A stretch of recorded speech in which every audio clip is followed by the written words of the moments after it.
nur tauhid wal ma'rifat la yakun illa bizar'i badrihima bil qalbi. Cahaya tauhid dan cahaya ma'rifat itu tidak akan ada, tidak akan muncul dengan sendiri, kecuali dengan cara menanam kedua bibit tersebut di dalam qalbi. Liyakunal qalbu hayyan bihi hayatan abadiyatan ukhrawiyatan. Agar qalbu menjadi hidup dengan kehidupan yang abadi dan ukhrawi. Wala yujadu hadzal badru al-kamilu illa min ahliha. Dan bibit yang sempurna ini tidak akan ditemukan karena tidak dijual bebas, kecuali dari ahli. Artinya az-zauq, rasa, hidupnya qalbu, hidupnya hati, peka terhadap hak, peka terhadap yang batil, itu tidak ujug-ujug turun dari langit. Datang dengan sendiri. Mesti ada proses menanam. Nggak bisa cuma hanya dengar ceramah, nggak bisa hanya dengan baca kitab, terus berharap hati langsung makrifat. Hati langsung memiliki zauq. Hatinya langsung menyala. Itu nggak bisa seperti itu. Karena itu namanya baru dapat brosur, ya brosur benih, belum ditanam. Jadi mendengarkan ceramah, membaca kitab, itu namanya baru membaca brosur. Dapat brosur, brosurnya dibaca, tapi belum ditanam. Wala yujadu hadzal badru al-kamilu illa min ahliha. Dan bibit yang sempurna ini nggak akan ditemukan di mana-mana. Tidak sembarangan. Kecuali dari ahli. Benih tauhid dan makrifat yang sempurna cuma hanya ada di tangan ahli. Lalu siapa ahlinya itu? Ahlinya itu para wali. Orang yang telah wusul kepada Allah. Orang yang arif. Orang yang makrifat kepada Allah. Yaitu guru. Seorang ulama, sosok ulama yang kalbunya sudah benar-benar hidup. Hayatan, abadiyatan, ukhrawiyatan. Jadi jangan seperti orang yang menanam korma. Ya. Orang pengen menanam korma. Bibitnya beli di pasar. Ya korma itu bantet. Jadi kalau pengen nanam korma yang bagus,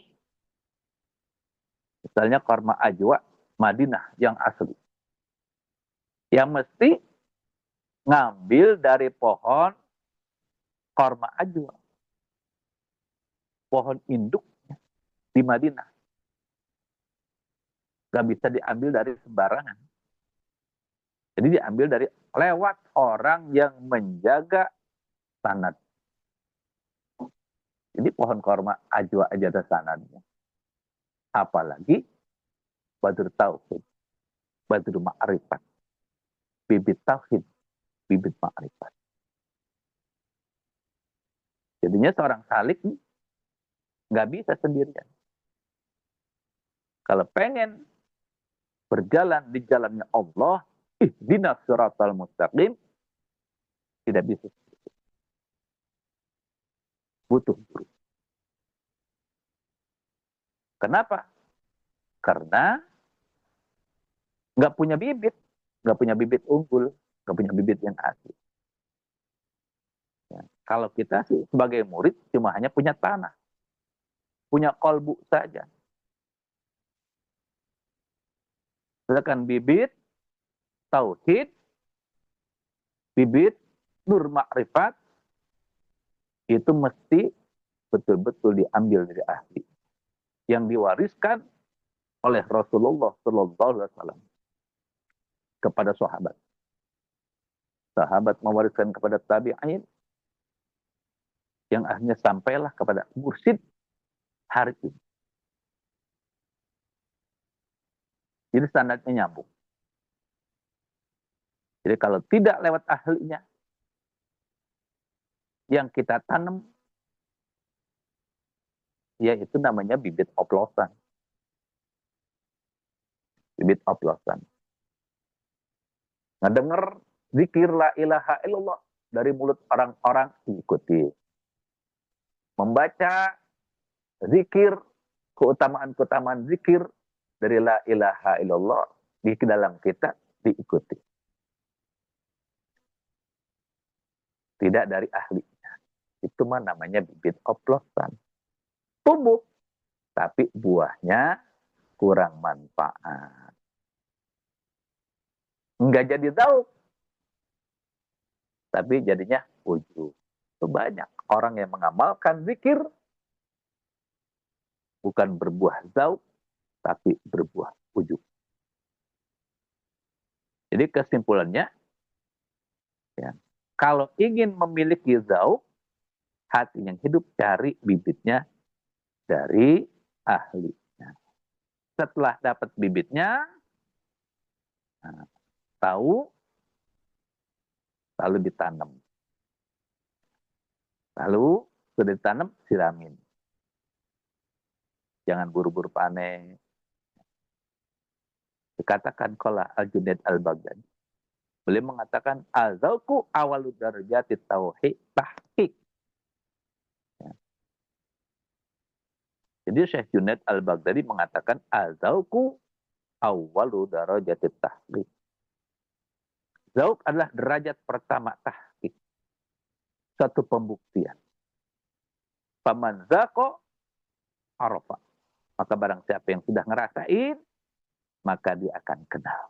Waman arafa iktarafa. Dan barang siapa yang sudah tahu, maka dia bisa menghidup. Begitu. Ya. Luar biasa.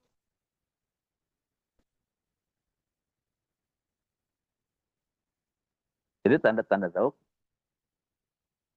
yang sudah menetes, sudah masuk ke dalam hati. Ya. Sama maksiat, dulu seneng, sekarang mendengarnya, melihatnya, bisa menghindar minimal. Jadi geli terhadap maksiat. Nah, mendengar gibah, dulu mah seru, sekarang ketika mendengar gibah, dia menghindar, menjauh. Nah, berarti itu sensor jauhnya sudah menyala. Ibadah, nagih. Wah, nagih. Ibadahnya nagih. Nggak cukup dengan zikir yang sedikit. Nggak cukup hanya dengan sholat fardu. Jadi, sholat fardunya dihiasi dengan amalan-amalan. Dia tidak mau ketinggalan amalan-amalan sunnah. Tidak mau ketinggalan amalan-amalan guru mursyidnya. Zikirnya dia tambah. Dari 165 bertambah. 561. Sudah 561 bertambah. 1111. Terus dia bertambah. Seperti sudah merasakan zauknya menyatu. Dulu dia beribadah, pengen dilihatin orang. Sekarang, mau dilihatin orang kayak, tidak kayak.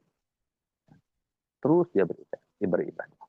Nah, itulah orang yang sudah merasakan manis. Ketika beribadah kepada Allah, tanpa sebab, tiba-tiba air mata meleleh, mengalir dari matanya. Padahal tidak memiliki masalah. Nah, berarti itu hati kita yang kesetrum nur makrifat. Kesetrum nur badr tauhid. Ditimpa musibah, tetap ingat kepada Allah. Memiliki kenikmatan, tetap ingat kepada Allah. Hanya kalau kita tahu kita belum hidup. Walidzalika qala ta'ala. Fas'alu ahla dzikri in kuntum la ta'lamun. Maka itulah Allah Rabbul Izzah Jalla Jalaluhu berfirman, bertanyalah kalian. Mintalah oleh kalian kepada ahli zikir. Untuk apa?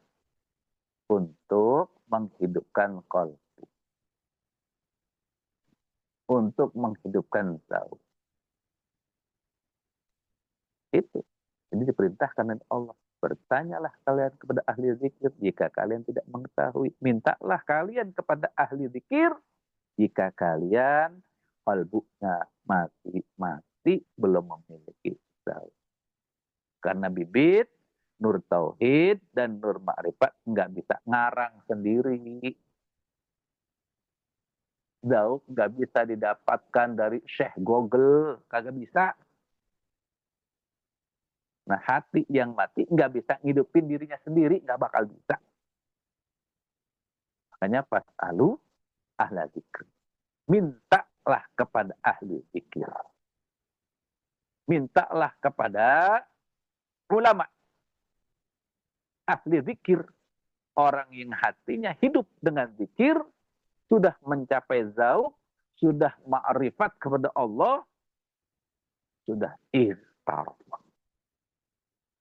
Nah, mereka inilah yang pegang, yang memiliki bibit aslinya. Lidahnya basah dengan zikir. Kalbunya selalu nyambung kepada Allah. Jadi kalau kita mau nanam zauk, minta kepada beliau-beliau itu. Yaitu guru mursyid. Alhamdulillahilladzi faddalana ala katsiri min ibadihil mu'minin. Kita telah memiliki guru mursyid digiring oleh Allah Rabbul Izzah Jalla Jalaluhu, dikehendaki orang yang dikehendaki oleh Allah sampai kita kepada guru mursyid dan guru mursyid kita menyampaikan kita kepada Allah.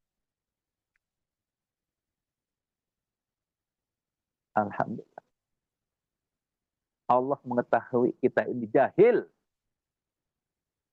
Kita ini bodoh tentang rasa. Allah mengetahui kita ini bodoh dengan tahu. Kadang-kadang kita tahu teori. Teori usul. Teori untuk sampai kepada Allah. Teori hudur menghadirkan kolbu. Tapi nggak tahu rasa. Sesama saja kita tahu resepnya memasak. Misalnya kita memasak sum-sum. Masak sop kambing, gulai kambing. Tapi belum pernah makan. Kita mesti tahu. Jadi solusinya hanya bertanya. Bertanya, sohbah, duduk bareng dengan ahli. Bukan cuma lewat kita. Bukan cuma lewat ceramah-ceramah. Bukan hanya lewat WA, Google. Tapi kita duduk bersama dengan guru-guru. Nemenin guru. Kita melihat, kita menatap, kita menyerap halnya, keadaan dari guru. Ini yang mesti kita lakukan. Jadi jangan sampai salah bimbingan. Kita merasa sudah pandai, sudah merasa jadi kiai, sudah merasa jadi ulama. Nah, inilah pada hakikatnya. Orang yang sudah merasa jadi ulama, tapi tidak memiliki kalbu yang hidup, sesungguhnya adalah orang-orang yang tertipu. La yang bagi lil alim walau tabahara bil ilmi hatta sara wahida ahli zamani ayyaqna'a bima alim. Jadi tidak pantas, tidak sepatutnya bagi orang alim meskipun dia sudah nyelam, udah dalam ilmunya, bagaikan di lautan ilmu, sampai jadi orang yang nomor 1 pinternya untuk merasa cukup dengan apa yang dia ketahui. Wa innamal wajib alaihil ajtima'u bi ahli tariq ya duluhu ala tariqil mustaqim. Ya. Maka wajib bagi orang tersebut berkumpul dengan ahli tariq. Ya, berkumpul dengan ahli tariqah agar mereka menunjukkan kepadanya jalan yang lurus. Jadi nggak pantas bagi orang alim, walaupun udah nyelam dalam ilmunya, ya sudah tabahar, nyelam sampai dasar laut, artinya ilmunya udah maklum, udah tinggi, udah lewat level dewa, Quran hafal, hadis hafal, 4 madhab hafal, usul fikihnya hafal, mantiknya hafal, balaghahnya hafal. Tapi itu semua baru ilmu akal. Ilmu lisan, belum tentu ilmu zauq dan ilmu hayatul qalbi. Jadi ayakna abima aliman. Untuk merasa cukup dengan apa yang dia ketahui, nggak boleh. Bahayanya orang alim itu, jadi ngerasa sudah sampai. Ngerasa sudah makrifat dengan ilmunya. Padahal baru sampai perpustakaan, belum sampai kepada Allah. Ilmu tanpa zauq itu bagaikan kita resep, ya resep apa tuh, resep gulai, ya resep gulai paling lengkap tapi kompornya kagak nyala, lah kagak mateng-mateng tuh gulai. Ya, wa innamal wajib alayhi al-ijtima' bi ahli tariq. Jadi wajib bagi orang yang sudah alim pun berkumpul dengan ahli thariqah. Orang yang sudah jalan, orang yang sudah ngerasain, orang yang sudah usul. Jadi mereka bukan cuma hanya ngajarin ini dalilnya, tapi ngasih ini rasanya. Ya, tuh rasanya. Kalau orang yang sudah sampai, ya memberikan rasanya. Seperti yang diajarkan oleh guru mursyid kita, beliau menyampaikan bagaimana hati kita merasa jauh sampai kepada Allah dengan zikir qalbi, dengan zikir hati. Alhamdulillah fadlana ala katsiri min ibadihi. Berkah segalanya semuanya selamanya. Al-Fatihah. A'udzubillahi minasyaitonir Alhamdulillahirabbil alamin arrahmanir rahim maliki yaumiddin. Iyyaka na'budu wa iyyaka nasta'in ihdinas siratal mustaqim siratal ladzina an'amta 'alaihim ghairil maghdubi 'alaihim waladdallin. Wa minkum wassalamualaikum warahmatullahi wabarakatuh.